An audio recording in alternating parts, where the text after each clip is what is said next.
এবার পরবর্তী অঙ্ক 12 নম্বর। 12 নম্বরে বলছে, 12 নম্বরটা আরও সহজ। একটি আয়তাকার ঘরের দৈর্ঘ্য প্রস্থের 1.5 গুণ, এর ক্ষেত্রফল 200 বর্গমিটার হলে পরিসীমা কত? বলছে একটি আয়তাকার ঘরের দৈর্ঘ্য প্রস্থের 1.5 গুণ, অর্থাৎ ধরো প্রস্থ যদি ক হয় তাহলে দৈর্ঘ্য কত হবে 1.5 গুণ, অর্থাৎ 1.5 ক। এর ক্ষেত্রফল 216 বর্গমিটার হলে পরিসীমা কত? তাহলে এখানে আমাদের দৈর্ঘ্যর মান দেওয়া নাই, প্রস্থের মান দেওয়া নাই, শুধু বলেছে দৈর্ঘ্য প্রস্থের 1.5 গুণ। তাহলে আমরা প্রস্থটাকে ক ধরে নেব। মনে করি আয়তাকার ঘরের প্রস্থ ক মিটার, অতএব আয়তাকার ঘরের দৈর্ঘ্য প্রস্থের 1.5 গুণ। তাহলে ক গুণিত 1.5 সমান সমান 1.5 ক মিটার। তাহলে অতএব ক্ষেত্রফল দৈর্ঘ্য প্রস্থ, কারণ আয়তাকার ঘরের ক্ষেত্রফলের সূত্র কি? দৈর্ঘ্য প্রস্থ। তাহলে 1.5 ক গুণিত ক বর্গ মিটার সমান সমান 1.5 ক গুণ করলে হয় ক স্কয়ার বর্গ মিটার বর্গমিটার। তাহলে আমরা এখানে ক্ষেত্রফল পেলাম 1.5 ক স্কয়ার বর্গমিটার। আর দেখো এখানে একটা দেওয়া আছে যে ঘরের ক্ষেত্রফল 216 বর্গমিটার। তাহলে এটাও ক্ষেত্রফল, এটাও ক্ষেত্রফল, তাহলে এটা এটা কি সমান? তাহলে আমরা সত্য মতে লিখতে পারি, সত্য মতে, তাহলে 1.5 ক স্কয়ার সমান হচ্ছে 216, অনেকটা তোমার 11 নম্বর অঙ্কের মতো। তাহলে আমরা এই 1.5টাকে ওদিকে নিয়ে চলে যাব, এদিকে গুণ আছে, তাহলে পাশে যে কী হবে ভাগ হয়ে যাবে, বা তাহলে আমরা যদি এটাকে ভাগ করি তাহলে ভাগফল আসবে 144, বা এই স্কোয়ারটাকে ও পাশে নিয়ে যাব, তাহলে কী হয়ে যাবে স্কোয়ার এ পাশ থেকে ও পাশে গেলে রুট ওভার হয়ে যায়, আর এ রুট ওভার করাকে বলে বর্গমূল করে মূল। তাহলে অতএব ক সমান 144-এর বর্গমূল হয় 12, 12 গুণ করলে হয় 144। তাহলে আমরা এটা কার মান পেলাম? এটা কয়ের মান পেলাম, আর কটা কি ছিল? প্রস্থ ছিল। তাহলে অতএব প্রস্থ হচ্ছে 12 মিটার, আর দৈর্ঘ্য তাহলে কত? 1.5 গুণিত 12, কারণ প্রস্থের 1.5 গুণ। তাহলে গুণ করলে কত হবে? 18 হবে, 18 মিটার। তাহলে ঘরের দৈর্ঘ্য পেলাম 18 মিটার, প্রস্থ পেলাম 12 মিটার। এখন উত্তরে চেয়েছে আমাদের কি পরিসীমা কত? তাহলে আমরা জানি আয়তাকার ক্ষেত্রের পরিসীমা কি 2 ইন্টু দৈর্ঘ্য যোগ প্রস্থ।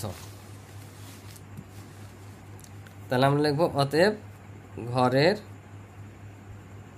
পরিসীমা, ঘরের পরিসীমা কি 2 দৈর্ঘ্য যোগ প্রস্থ, 2 ব্র্যাকেটের মধ্যে অর্থাৎ গুণিত দৈর্ঘ্য যোগ প্রস্থ। তা দৈর্ঘ্য কত পেয়েছি? 18, প্রস্থ 12, এটা হবে মিটার। দৈর্ঘ্য প্রস্থ পরিসীমা এগুলো হয় মিটার, আর ক্ষেত্রফল হয় বর্গমিটার। তাহলে 18 যোগ করলে হয় কত? 30। এখানে কিছু চিহ্ন না থাকলে এটা গুণ হয় মিটার। তাহলে 30 দুগুণা 60। তাহলে ঘরটার পরিসীমা কত ছিল? 60 মিটার ছিল। এই ছিল আমাদের অঙ্ক। আশা করি সকলে বুঝেছ। যদি কোনো সমস্যা থাকে অঙ্কে তাহলে তোমরা আমাকে কমেন্টে বলতে পারো। এবার 13 নম্বর অঙ্ক দেখো। 13 নম্বরটা অনেক সহজ। একটি ত্রিভুজাকৃতির ক্ষেত্রের ভূমি 24 মিটার এবং উচ্চতা 15 মিটার 50 সেন্টিমিটার হলে এর ক্ষেত্রফল নির্ণয় করো। আমরা এমনিতে জানি ত্রিভুজ ক্ষেত্রের ক্ষেত্রফলের সূত্র কি? ত্রিভুজের ক্ষেত্রফল সমান হাফ গুণিত ভূমি গুণিত উচ্চতা। এটা হচ্ছে ত্রিভুজ ক্ষেত্রের ক্ষেত্রফলের সূত্র।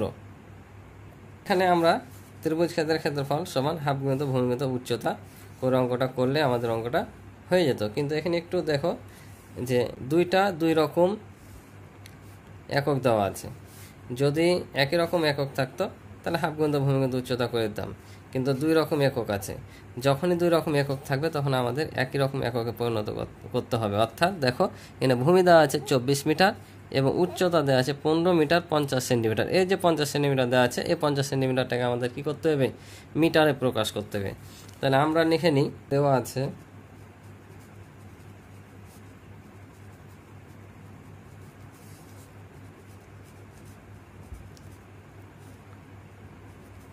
ত্রিভুজটির ভূমি সমান 24 মিটার, অতএব ত্রিভুজটির উচ্চতা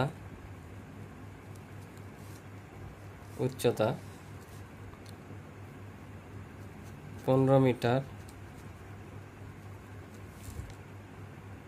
50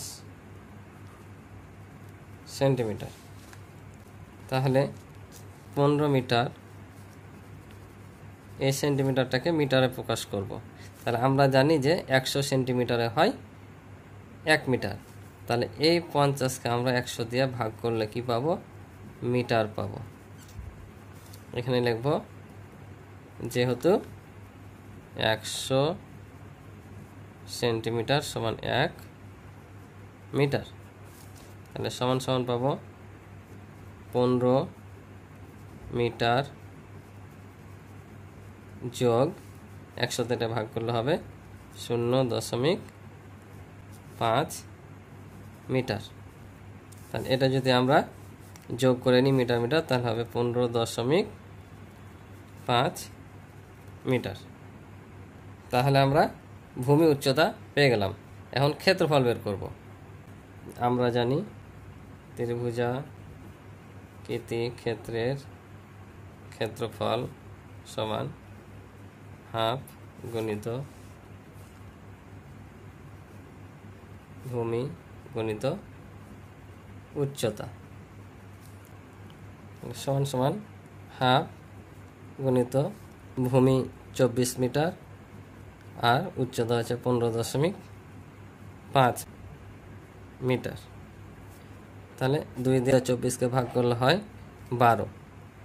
তাহলে 12 আর 15.5 গুণ করলে হবে 186 বর্গমিটার। তাহলে আমাদের অঙ্ক শেষ। আমাদের চেয়েছিল ত্রিভুজাকৃতি ক্ষেত্রের ক্ষেত্রফল কত? তার ত্রিভুজাকৃতি ক্ষেত্রফল 186 বর্গমিটার। আশা করি অঙ্কটি সকলে বুঝেছ।